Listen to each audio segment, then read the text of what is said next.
It's Wednesday, the 25th of October 2023. Welcome to the Fast Five by Fear and Greed Business News, where we give you the top 5 business stories you need to know in just 5 minutes. I'm Adam Lang, and good morning, Sean Aylmer.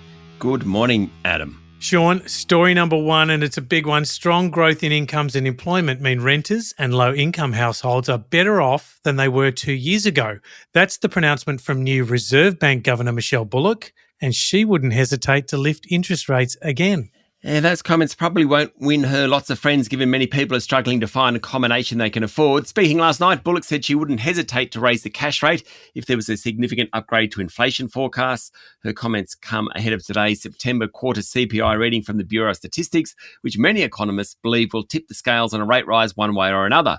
When asked whether the Reserve Bank's behind the curve on inflation, like Australia's central banks lifted rates later than most others, it hasn't lifted them by as much. Bullock said no, but conceded the bank had been cautious. There were some nuances in her speech last night. It shows that the bank is worried about how many rate rises have occurred since May last year and their full impact.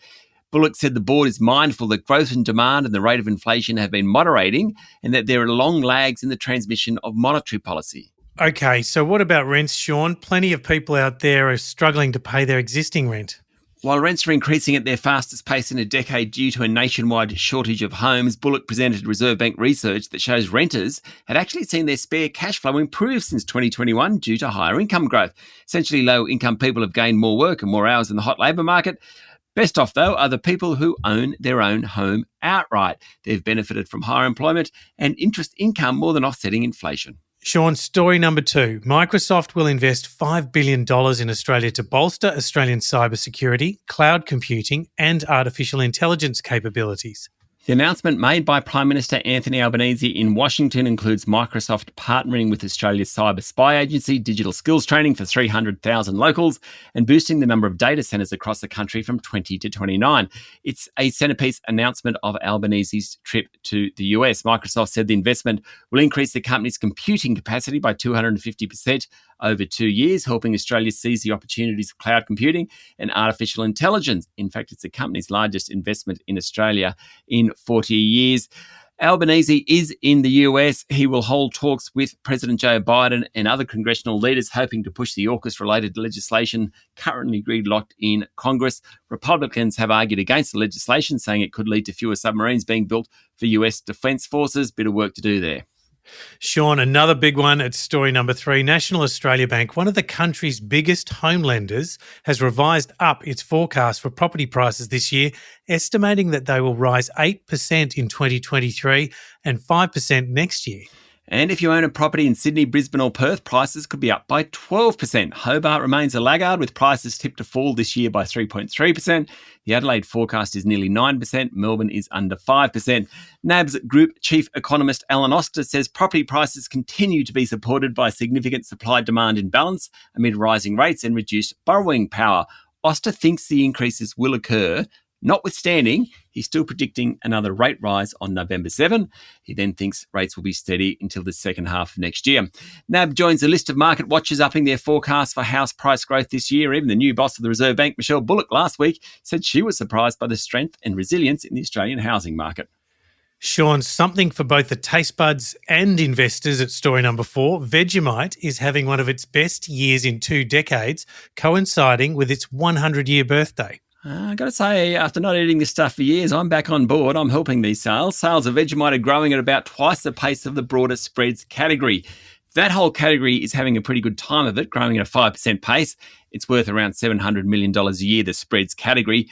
Bega Group bought Vegemite in 2017 from global food giant Mondelez International for $460 million. Last financial year, volumes rose for only the second time in 20 years. Bega Executive Chair Barry Irvin said a number of branded products, including Farmers Union iced coffee, Dairy Farmers and Bega cheese, were also having a better time of it, certainly a better time than Bega's share price. It fell 2% yesterday, trading well under $3. That's down 24% this year and more than 50% over the past 2.5 years. The current malaise is due to a shortage of milk produced in Australia at a time when global milk prices are falling. Sean, another big story at number 5. Oil and gas giant Chevron has agreed to buy Hess for US $53 billion, the second mega merger in the sector in just the past couple of weeks. That's right. Chevron is the number 2 oil producer in the US behind Exxon. It's clear that the board of Chevron believes in the long-term viability of fossil fuels, including debt. The deal's worth $60 billion US, and the offer price is a 5% premium to the last closing price of Hess. Not exactly generous. In recent years, some of the major players have underinvested in exploration, partly because of the expectation of the greening of energy. But demand still remains strong. It's part of the reason for the big deals at the moment. The other big one, announced 2 weeks ago, is Exxon's $60 billion bid for Pioneer Natural Resources in the US. That means purchases worth about 190 billion Aussie dollars this month. Fossil fuels are back in fashion, it seems, and being big in oil and gas matters. Sean, that's it. The top 5 business stories in just 5 minutes. Thank you very much. Thank you, Adam. It's Wednesday, and of course that means there's a new episode of How Do They Afford That on your favourite podcast player today. It's a bit of a change up this week with an interview with UniSuper's Matt Waraxo for a look at the type of financial advice that his team can provide, who it can benefit, and how much it will cost. Keep a lookout for it. It's a great episode. And remember to hit follow on the podcast, and if 5 minutes isn't enough, then find our longer podcast called Fear and Greed on your favourite podcast platform. I'm Adam Lang, and that was the Fast 5 by Fear and Greed Business News. Have a great day.